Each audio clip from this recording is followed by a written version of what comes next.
What's up, everybody? So I'm going to attempt to make a video while my food is cooling because I really want to make another quick addendum to my addendum of yesterday. And I'm also going to put a link to this video that I watched yesterday that totally cleared things up for me and like what I'm doing, particularly with the once saved, always saved thing, but just in general as a whole. That if you don't understand this concept or if you're not in tune with this concept, I'm sure that I sound like Looney Tunes, even more Looney Tunes than I usually would. And that is, oh, wow, that light's really bright. Um, the fear of the Lord.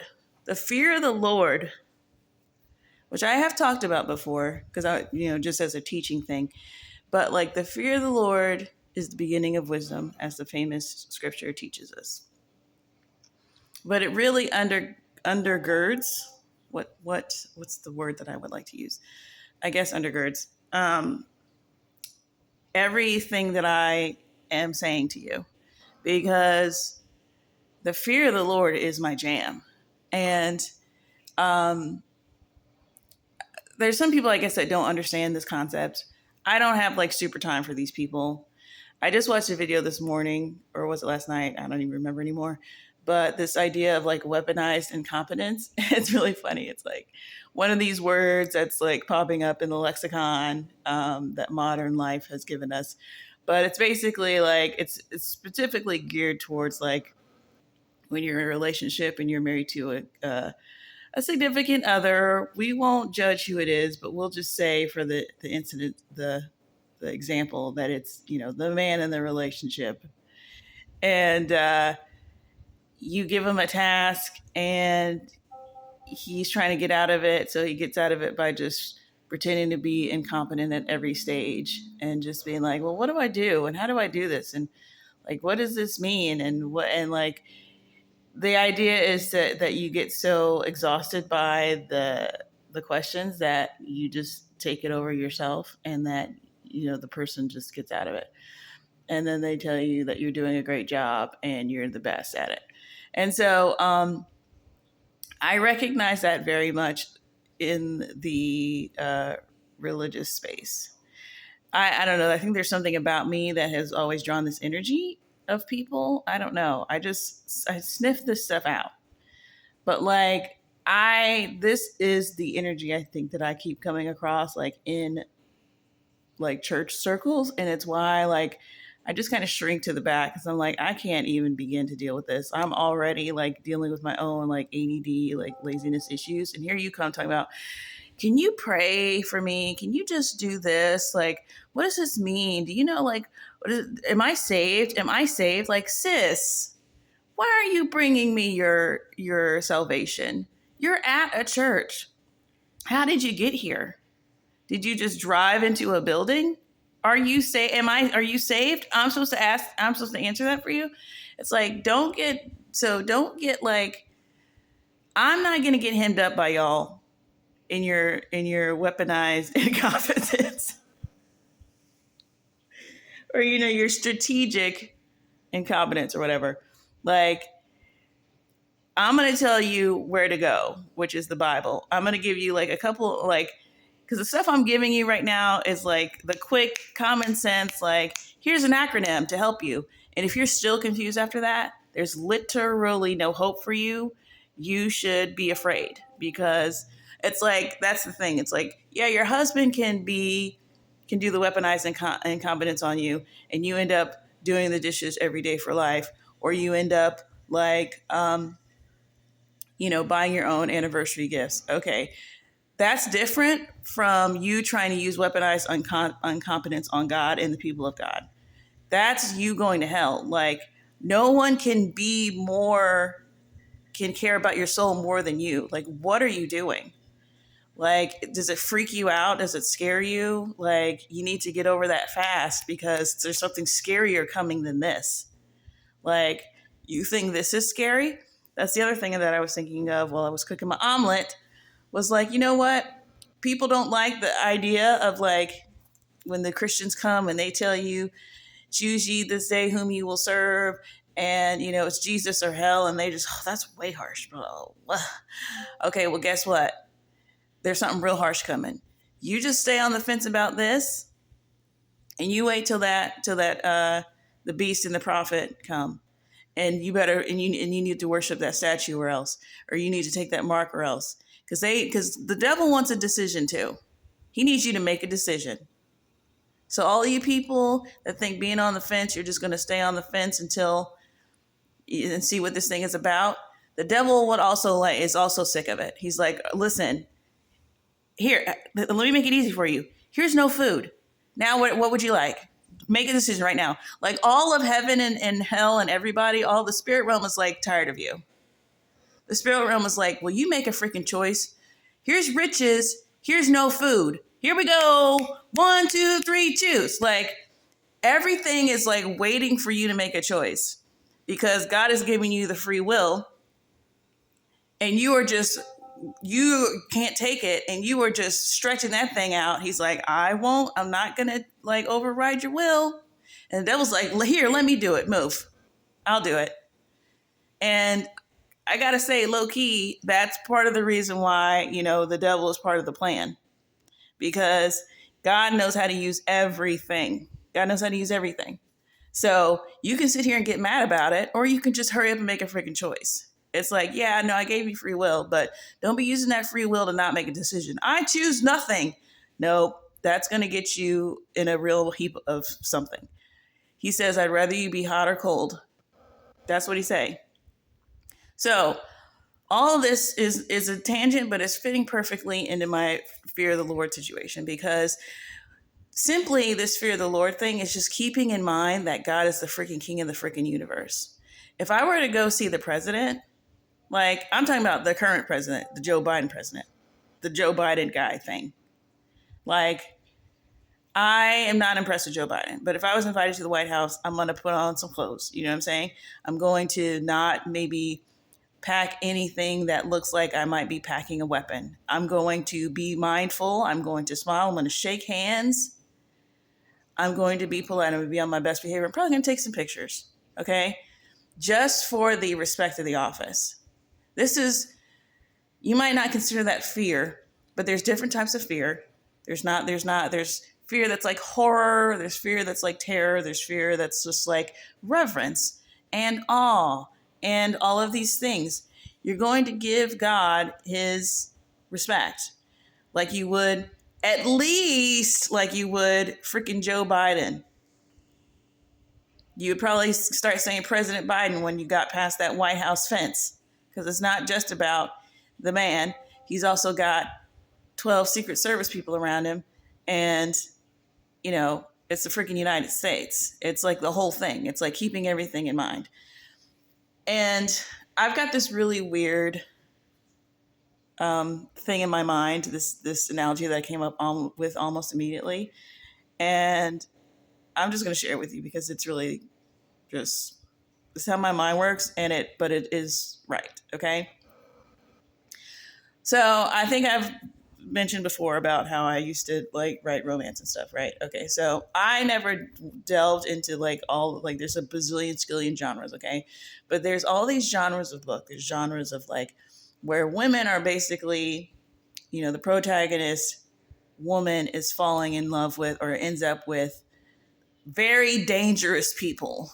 We're talking about gangsters and, kings of foreign lands. Is it historical? Is it in the past? Is it modern day? Whatever. It doesn't matter. It's just like the dangerous head honcho dude that's very dangerous. That's dangerous. Is he maybe even a serial killer? I don't know. Not my type of book, but it's out there. I guarantee you it exists. The guy that can turn into a beast, it exists. The guy that's an alien, whatever, from an alien race, the chief alien guy that's the alien, it exists. I'm telling you it exists, okay? What they never do in these books is downplay how dangerous the guy is. That never happens. Because why would you do that? Because that's ridiculous. He's as dangerous, he's written as dangerous as he can possibly be. He's dangerous, the danger guy. Scary. And the girl is usually, now this is where it sort of diverges, but if it's a good book, the girl is usually scared to death all the way up until she realizes she doesn't need to be scared anymore. But when I say the book is good, meaning she's smart, because why would you write an entire world of a person and you build up all of this danger, and you see all the people that have been hacked to pieces, or you've seen the towns and the villages that have been, completely razed because he flicked his hand like this, and every man that followed him, who's equally as dangerous and will likely have spin-off books, uh, has gone and just did all that stuff, right? So why would you then make him not be dangerous? He's actually not that dangerous. You wouldn't, because it's a book and no one's scared of a book. When it's you in your real life, I guess this is what people do. But you need to understand that you too are in a story. And when you chicken out at the end and make things like, oh, well, it's actually not that big a deal for your own safety, that's lame and boring, and it doesn't work. Just like it doesn't work in a book. It doesn't resonate. It's not, no one's into it. There's a reason for that, because it's wrong. No one's into it.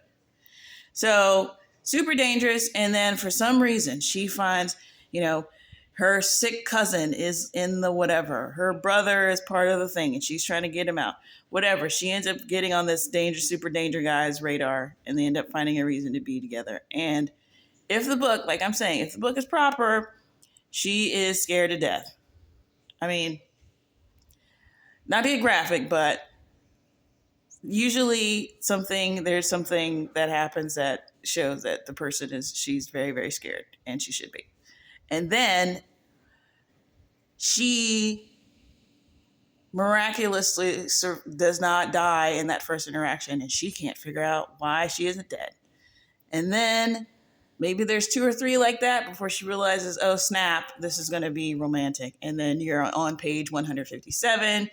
You can't answer the phone. You're like, everybody just leave me alone. I'm reading this book. Okay? That's what we want. That's the story that you want to be in. But you got to let it play out. Don't shrink against this fear of the Lord thing.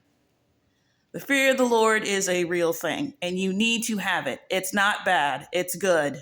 It's real good. You want the guy that this is why you're forgiving. This is why you are forgiving all of the sins, because you've got a guy who's your dad, and his son is your betrothed. And these people, and they have created everything and have perfect judgment, and they are the ones that are going to mete this judgment out for you. But you're going to have to hold on, because there's things going on that you don't know about. You're connected to the most connected guy that's connected, and he cares about you. So you tell him, and he goes, I heard what you said. Just give me a second. And you don't need to doubt like a crazy person. Know where you are. Have some awareness. This is why you don't judge. Because if you see where this is going, and you know who you're connected to, and you know that the time of grace is coming to an end, you don't want to have any reason to be on the receiving end of any type of judgment it's just like, hey, just let it go. Just let it go, because I'm just trying to go home. I'm trying to see the people the one who cares about me, and I don't want anything getting in between me and that. I'm not like, no, I need to hold this grudge. Because who's going to hold it if I don't? Are you serious? The one who created everything, who's very, very dangerous. He's very, very dangerous. The only reason why he's not dangerous to you is because you're in his family. Like, that's literally how all danger goes. That's how everything on the earth has ever been. If you got people that are just like hacking up their own, it's demonic and satanic. So you're in the family, and this is also why, I literally read in the Old Testament, the other day, God was like, don't come here empty-handed. Don't come to me empty-handed. Don't approach me empty-handed. And I'm like, bro, that is so deep, bro. That's so, like, God is trying to tell you point blank, like, do you understand? Like, grace is wonderful and beautiful. And that's why I'm going to put this link in the description box of this video that I watched the other day that totally like brought it right back to me. I was like, yes, this is what we need. But it's got scriptures and it's just like way more legit than me just ranting right now.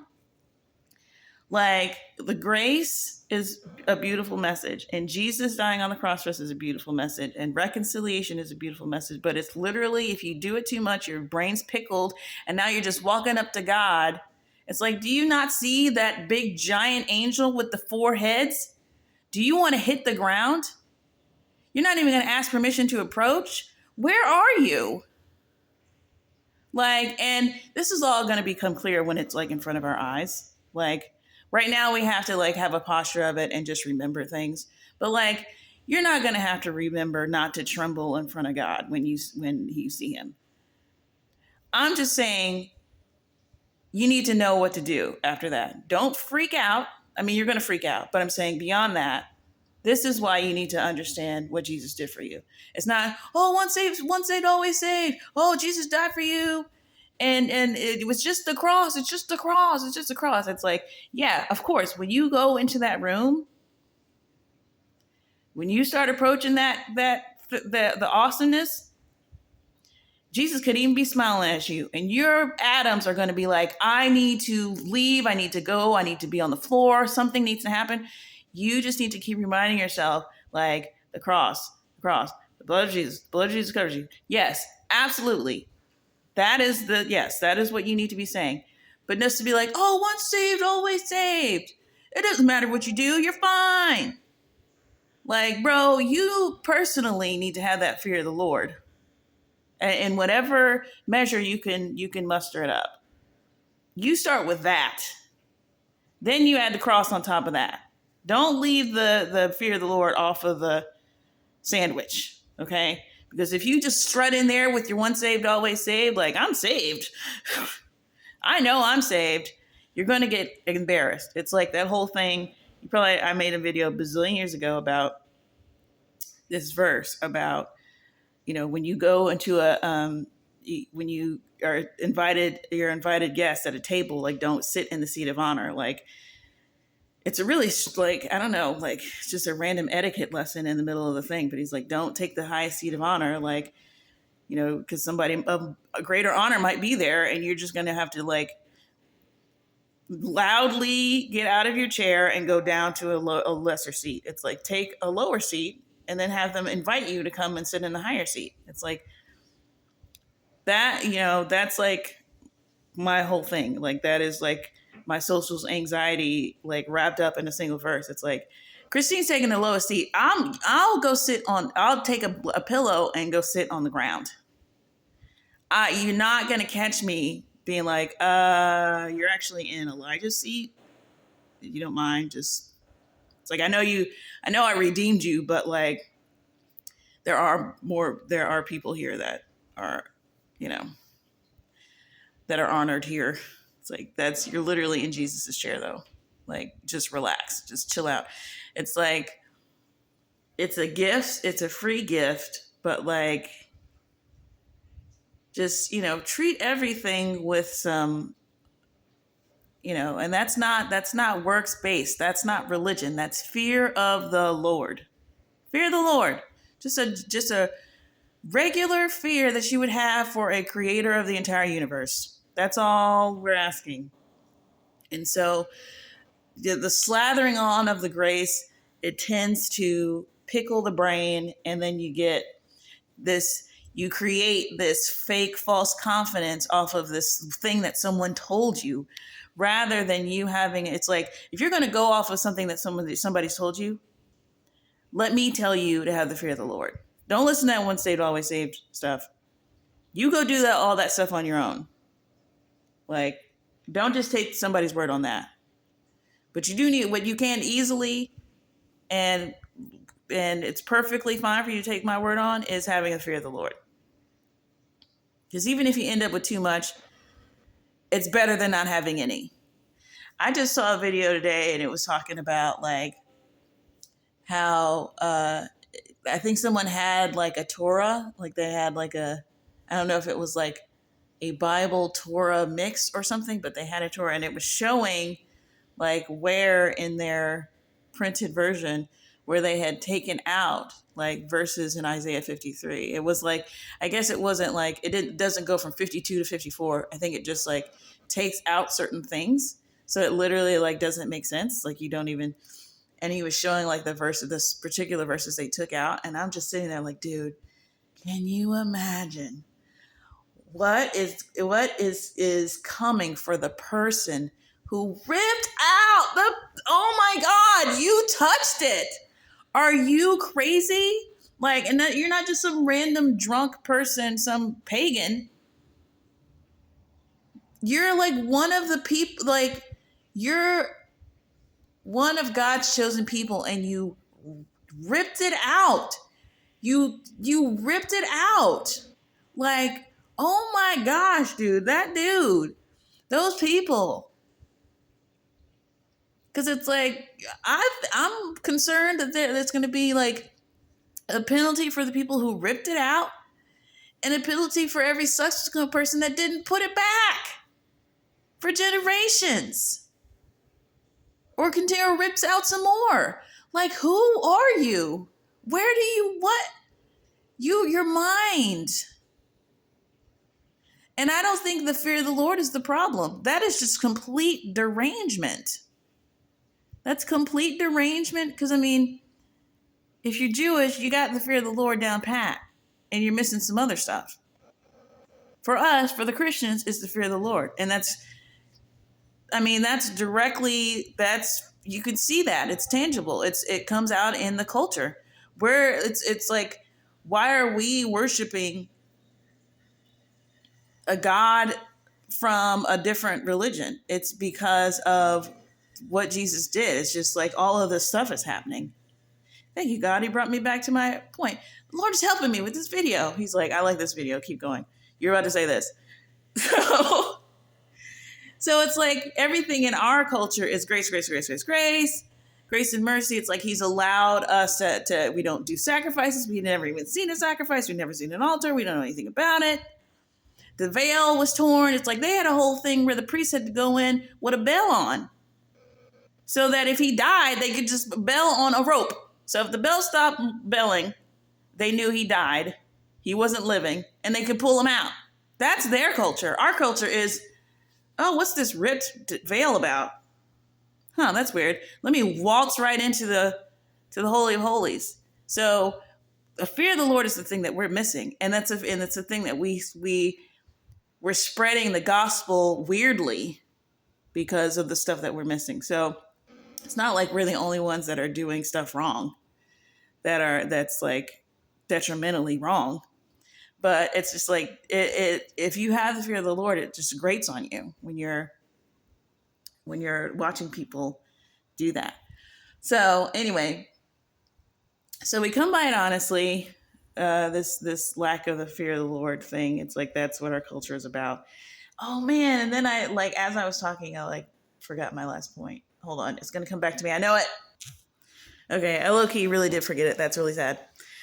That's really sad because God gave it back to me, and then my brain was like, no, I can go off 2 feet to this other point and come back. And it was just like, you did too much, girl. You should have stayed right where you were. Anyways, but maybe it'll come back because I'm going to keep talking. But yeah, no, I was just thinking about this fear of the Lord thing, and it just, it's for our benefit, but I think as somebody who has social anxiety on behalf of other people, it's like watching, Judge Judy, and people go into Judge Judy's courtroom, and occasionally you get somebody in there who's just like lost their minds, and they think that they're smarter, or they just think the whole thing's, I don't know what they're doing, but it's just like, I don't know if you've ever been to a courtroom at all, but it's no accident the way that it's made. It ain't no living room. It's imposing, and I don't think that that's any of that's bad. I mean, you everyone's properly dressed. The judge is like 10 feet up from you. Like, not that high, but it seems like that. It's like you very much get a sense that your life is um, being determined in there. And depending on what's going on in there. And so, yes, there's things that can happen. There's corruption and things that can cause that to lose its authority. But ain't no corruption in God, so I don't know what we're doing.